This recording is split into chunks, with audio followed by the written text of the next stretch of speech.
Welcome back, Mets fans, to another episode of Raise the Apple. The New York Mets just lost 2-3 to the Arizona Diamondbacks.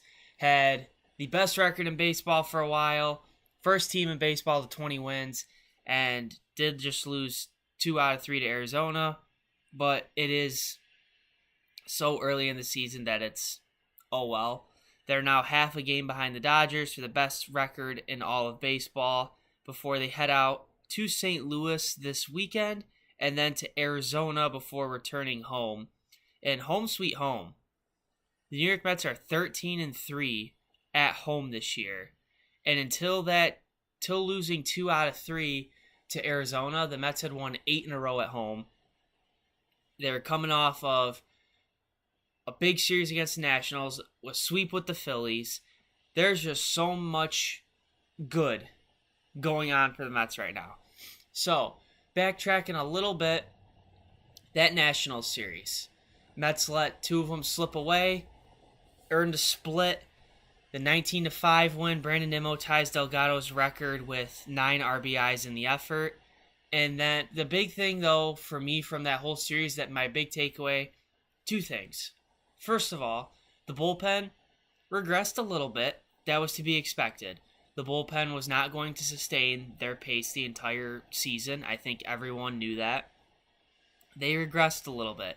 It's okay. I'd rather see the regression now than them be dominant all season long and then September comes and they just fall flat on their face and become a liability. So it's seeing some of it come back down to earth a little bit is okay right now.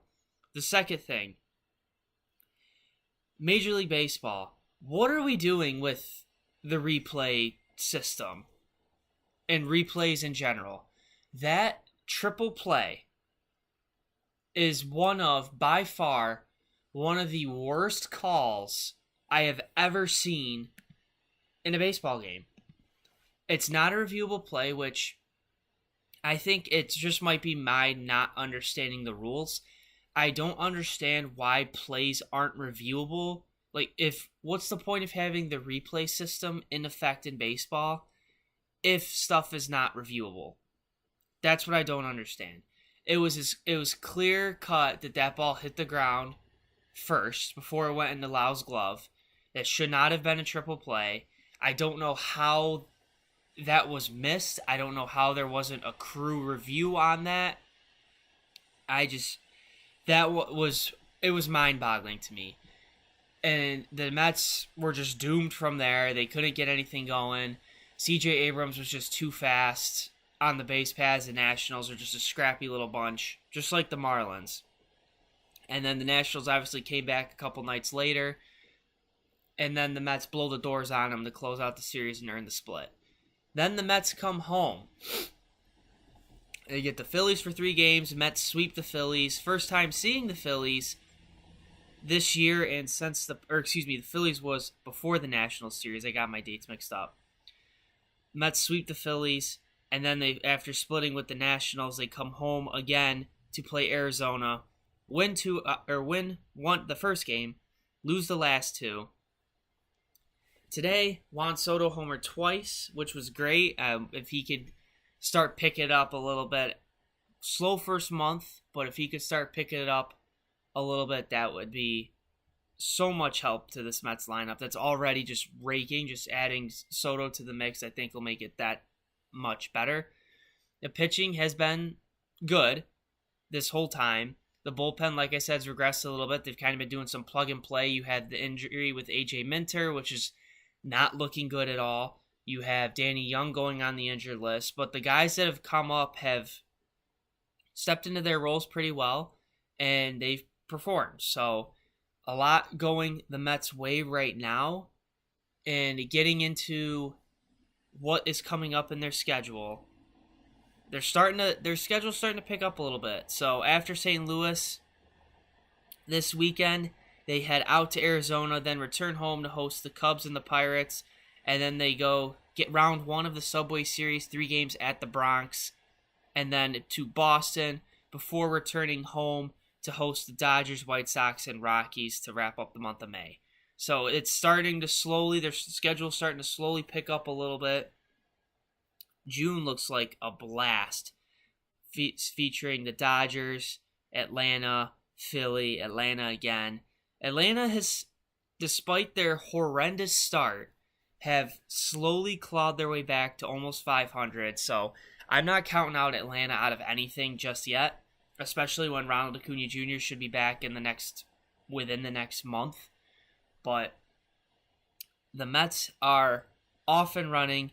They are just, the vibes are immaculate right now at Citi Field. Like, when you watch a Mets game at home, it's just another, it's like having a 10th fielder out there.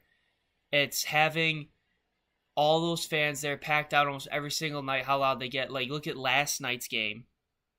The Mets were down 2-1, and then it was 4-1 entering the ninth. They almost came back. They made it very interesting. They made it very hard on Arizona, who's missing their closer, AJ Puck. They got the tying run to third base, couldn't finish the job, but the fact that they got as close as they did and just rallied and just grinded at bats and just wore down that Diamondbacks bullpen, this team is not going to make it easy on opposing teams the entire year. It's going to be difficult from start to finish. There are not going to be any handout wins or anything like that.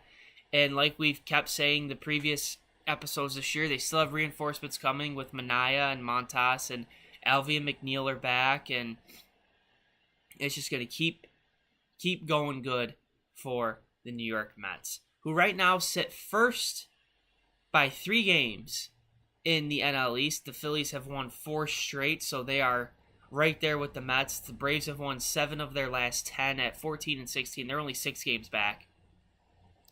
You had to know Atlanta was going to come back at some point. They're too good of a team to be as bad as they were at the start of the year for the whole year. You knew they were going to come back at some point. It was just a matter of when. And then the Nationals are at 13 and 18. The Marlins at 12 and 18. So right now, the division is starting to shape out exactly how we all thought. Mets, Braves, and Phillies kind of duking it out. The Braves are still chipping away, but they're coming. And then you have Washington and Miami on the bottom. In the Central, the Cubs just continue their great start to the year. They have a 2-game lead over the Reds. The Mets, the Cubs, and the Yankees are actually all tied at plus 52 run differential for the best run differential in all of baseball. So the Cubs offense has been great. They've gotten solid pitching. And the Reds are still hanging around. I mean, they're 2 games over 500. They're 2 games back.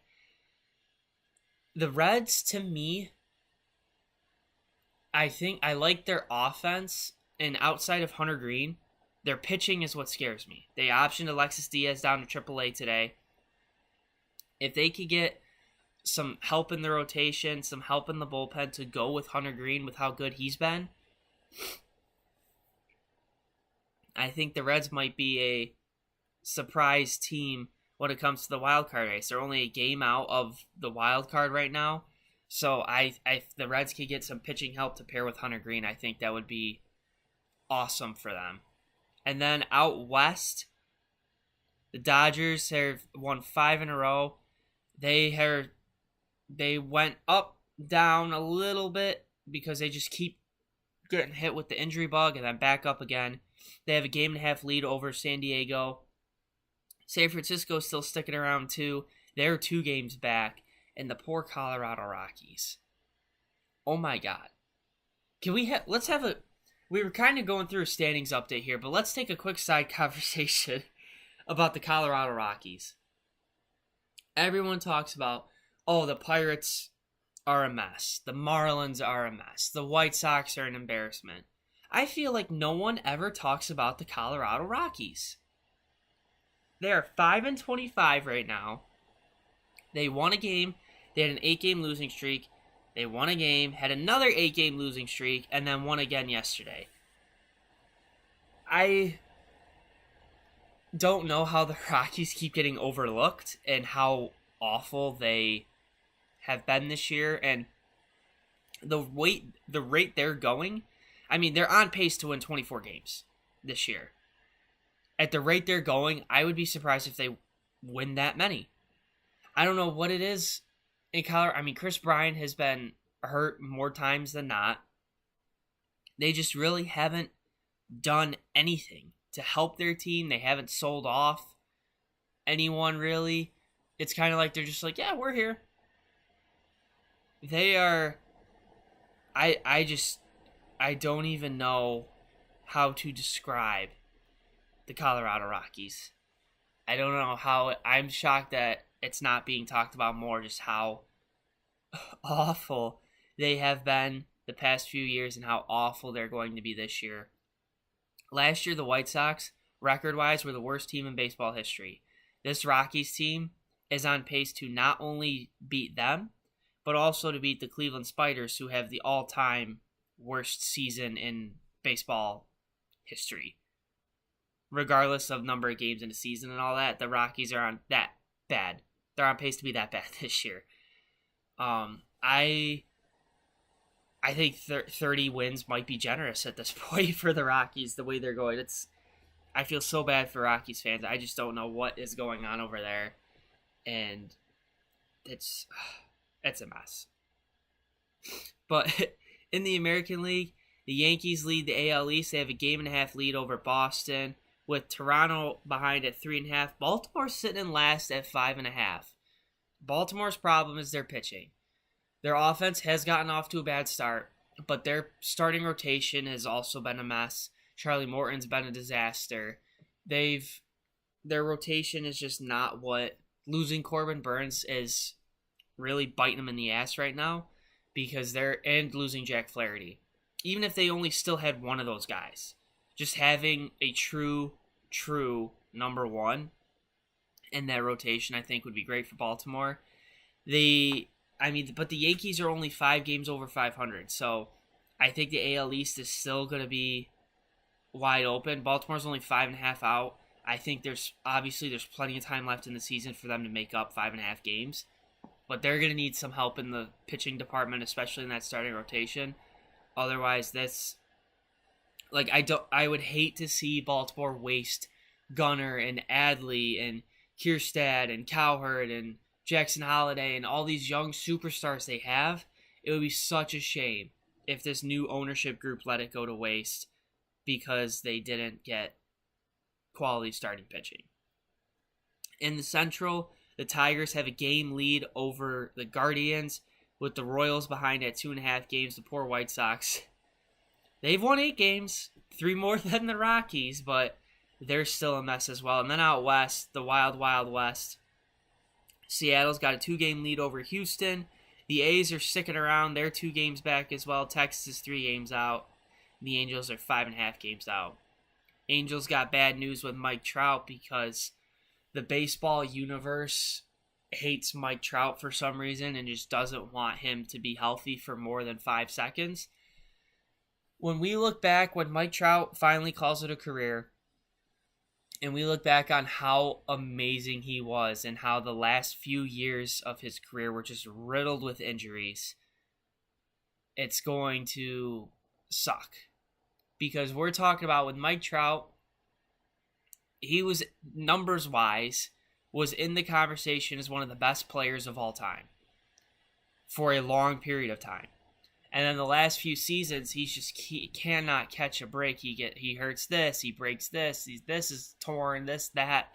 Something different is hurt every single time, and it's so sad to see. The same thing happened with David Wright, Hall of Fame track, and then just injuries plague the last few years of your career and just ruin your legacy. And I'm very fearful that is what's happening with Mike Trout. Which sucks to see. But there are 2 other things I want to talk about today. The first one is the Pittsburgh Pirates yesterday. So during the Pirates game yesterday, a fan fell from the stands onto the field. As of this morning, the fan's still in critical condition. I don't know how that happened. I don't care how that happened. I don't care if he was drunk out of his mind or on some sort of drugs, whatever. That's awful for anyone to fall 21 feet like that and just sitting there kind of lifeless almost. That has happened before where someone did pass away from it. I want to say it was in the 2010s at some point in Texas that happened where a fan fell over the railing and it ended up killing them. I hope that's not the case with this fan, but it's scary. I don't understand how that happens, like what you're doing. Like, you watch the video, he wasn't pushed or anything like that. Like, they weren't messing around and someone pushed him over. It was a horrible, horrible accident. But I just don't understand how that happens. Like, what are you doing? Are you just leaning too far forward? Are you that intoxicated? Like, what is causing you to end up to the point where you're flying over the railing and falling onto the field? It's crazy. It's a horrible situation. I hope that person's okay. But that whole thing was just wild to me. And kind of also on sad-ish news, more angry than sad, if anything. The Boston Red Sox game the other day. Boston Red Sox Guardians. So for those of you who haven't seen it yet with Jarren Duran, Jarren Duran has been awesome for the Red Sox. One of their best players. The Red Sox documentary that came out on Netflix, which I still haven't seen yet, he talked about his struggles with mental health. He's a big mental health advocate. Almost took his own life. His story is, he pulled the trigger and the gun didn't go off. And it's an amazing story, what he's dealt with and battling back to the caliber of player he is. And the other day in the Guardians game, against the Guardians, he's running onto the field, the fans chirping at him, and we don't know, like, word for word what was said, but it was something along the lines, paraphrasing of course, along the lines of, you should have killed yourself when you had the chance. Similar to the Pirates situation with the fan falling on I don't know how intoxicated you are or how under the influence of anything you are, how horrible that is for you to say to someone in general, but also knowing what he's been through personally and saying something like that to him. Now, Jarren Duran started walking towards him a little bit. His teammates kind of were like, no, like, don't do that. I would not blame Duran one bit for running into the stands and just going after him. Based on what we've seen in the media of Jarren Duran, wouldn't be that out of his character to do that. But my jaw dropped when I was seeing that news starting to circulate. I was like, how could anyone say that to anyone? And then after the fact, the fan was escorted out by security. I guess, I don't know if it was another Guardians fan or Red Sox fan that had overheard it, tried going after him, and he had to get pulled away. Obviously, I don't know what happens in that situation if, MLB steps in and they ban that fan for life, or I can't imagine he's going to be allowed at a Cleveland Guardians home game anytime soon.